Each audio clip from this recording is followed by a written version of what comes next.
Interesado ba kayo sa kuweba? Sa pag-aaral ng ating kasaysayan. Kung oo sagot nyo, sigurado akong magugustuhan nyo ang lugar na mapupuntahan ko, ang Biak na Bato National Park.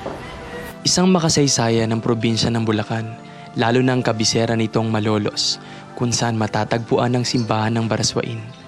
Isang historical monument ang Baraswain Church. Dito naganap ang pagpupulong ng kauna-unahang Kongreso ng Republika ng Pilipinas. Ang Malolos Congress noong Setyembre ng taong 1898 hanggang taon ng Pebrero 1899. Sa pamumuno ni Pedro Paterno, dito binuo at pinagtibay ng Kongreso ang Malolos Constitution, ang unang saligang batas ng Pilipinas. Bukod sa Baraswain Church, nandito rin ang Malolos Cathedral, ang Malolos Residential Palace noon kung saan nanirahan si General Emilio Aguinaldo, ang unang pangulo ng ating bansa. Nasa Malolos din ang Casa Real Shrine na nagsilbing opisina ng National Museum at National Printing Press noong panahon ni Aguinaldo. Pero meron din dito sa Bulacan na hindi lamang historical site, kundi paraiso rin ng mga taong mahilig sa nature trip. Bago pa maging isang republika ng Pilipinas noong 1898, dito sa Biak na Bato unang sinubukan ng mga Katipunero na magtaguyod ng isang republika at magkaroon ng saligang batas. Ang mga kuweba dito ang kanilang taguan noong panahon ng paghihimagsik sa mga Kastila. Sabi dito, sa POK na ito itinatag ng mga maghihimagsik sa pamumuno ni General Emilio Aguinaldo ang Republika ng Biak na Bato noong ika-31 ng Mayo 1897. Ang saligang batas ng Republika ay pinagtibay sa POK ding ito noong unang araw Nobyembre 1897. Dahil sa mahalagang papel ng lugar sa kasaysayan ng Rebolusyon, ginawang National Park ni Pangulong Manuel L. Quezon ng Biak na Bato noong 1937. Ngayon, ang lokal ng pamahalaan ng San Miguel ang nangangalaga sa Biak na Bato National Park. At dahil sagana ito sa yamang kalikasan, tumutulong ang DENR na protektahan ito. Totally, ang ano dyan yung lahat ng mga illegal activities dyan bawal dyan. Tulad lang yung pagkapuputol ng mga puno dyan, at saka itong pag-extract ng mga mining natin, panghuhuli ng mga wildlife natin dito. Bawal talaga yun. Yan ang batas ng DNA. Bukas ang Biak na Bato sa lahat ng mga turista. Maaari dito mag-picnic, swimming, trekking sa mga tabing bundok, at ang pinakasikat na aktibidad, mag-caving. Para makarating sa Biak na Bato National Park, sumakay ng bus ng biyaheng Cabanatuan City at bumaba sa tapat ng St. Paul College sa San Miguel, Bulacan. 2 oras at kalahati ang biyahe. 124 pesos ang pamasahe sa aircon na bus. Sa tapat ng St. Paul College, maaari nang umarkila ng tricycle diretso sa Biak na Bato National Park. 150 pesos ang bayad sa halos kalahating oras sa biyahe. 20 pesos lang ang entrance fee dito. Kalahati pang signal sa estudyante at senior citizen. Para sa may dalang sasakyan, may parking fee. Si Litang naging guide ko. Tinulungan niya akong pumili ng pupuntahan sa 40 kuweba. Kalahating araw lang ang plano ko, kaya 3 malalapit ang pinili ko. Ang Bahay Paniki, Aguinaldo, at Santol Cave. Tubig at flashlight lang ang dala namin ni Lita. Isang hanging bridge ang dinaanan namin patungo sa unang kuweba. Sa daan, nakita ko ang isang mag-anak na nagpipiknik sa tabing ilog. Ito isa sa mga pinapalabas sa TV na magandang pasyalan. Kaya kahit ako ng mga kamag-anak ko na pasyal dito. So, convinced ba kayo na Yes, very much. Isa ito sa historical place ng San Miguel. Yeah. And then at the same time, tourism. So, ano masasabi niyo ngayon sa Biak na Bato? Napakaganda. Napakaganda. So, babalik ba kayo? Nahikayat. Napakagandang lugar. Yeah!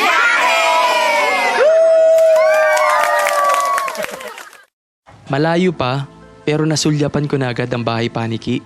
Ang laki nito. Kung gusto nyo, tumayo rin kayo sa malalaking bato para mas malapit ang view.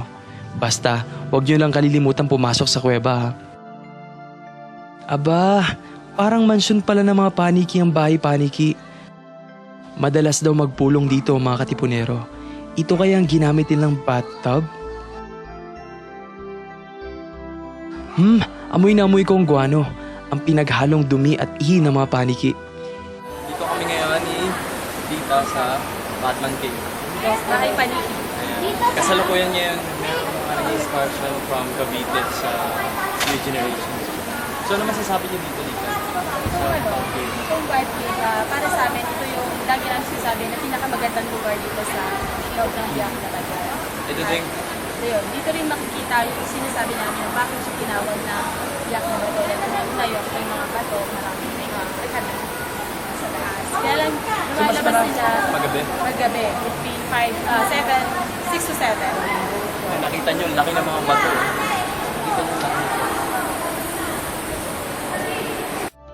Papunta sa isang kuweba, nag-shortcut kami ni Lita.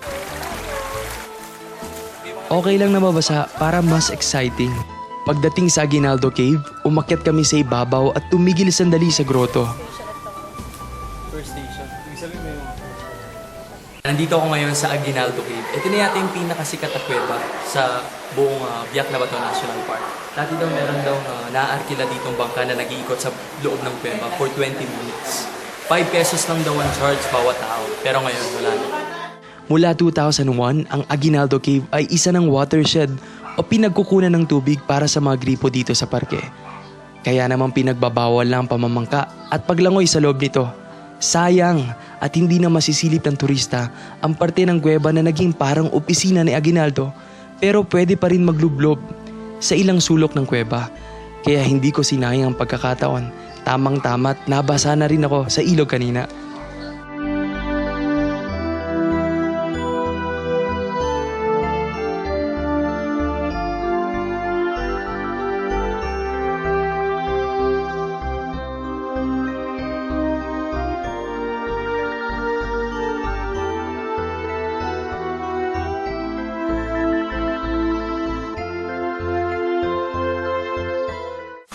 Malamig ang tubig. Sobrang lamig kasi parang freezer. Pero sa init ng panahon ngayon, sobrang sarap din ito. So, tara, kita. Suot ang basa akong damit, sugod kami ni Lita sa huling destinasyon. Hindi na sementado ang daan patungo sa Santol Cave, kaya naman talagang hiningal ako sa pag-akyat.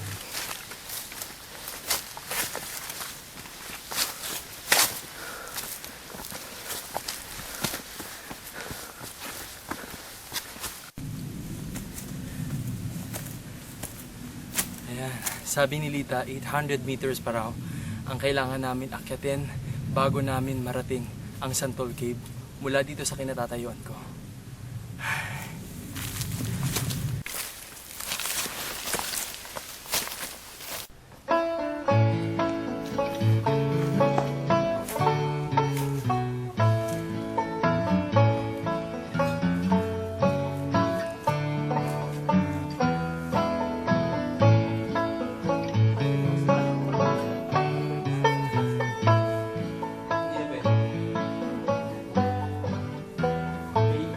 Naging hideout rin daw ng mga katipunero noon. Pwede rin yatang tawaging putik cave to ang tulas. Pero alam nyo, itong paborito ko sa lahat ng kuwebang pinasyalan ko. Tahimik, walang mabahong amoy, at nahihipo ko ang malalaking rock formation of stalactites. 15 taon daw ang kailangan para tumubo ang 1 sentimetro ng stalactites. Ibig sabihin, 100 milyon nang tanda ng mga stalactite na to. Nakakatakot dito sa Santol Cave. Walang pumapasok na liwanag sa loob. Ganito kadilim ang kuweba kapag walang ilaw. Naku po, pag naubusan ng baterya ang flashlight namin, tiyak gagapang kami sa putik palabas ang kuweba.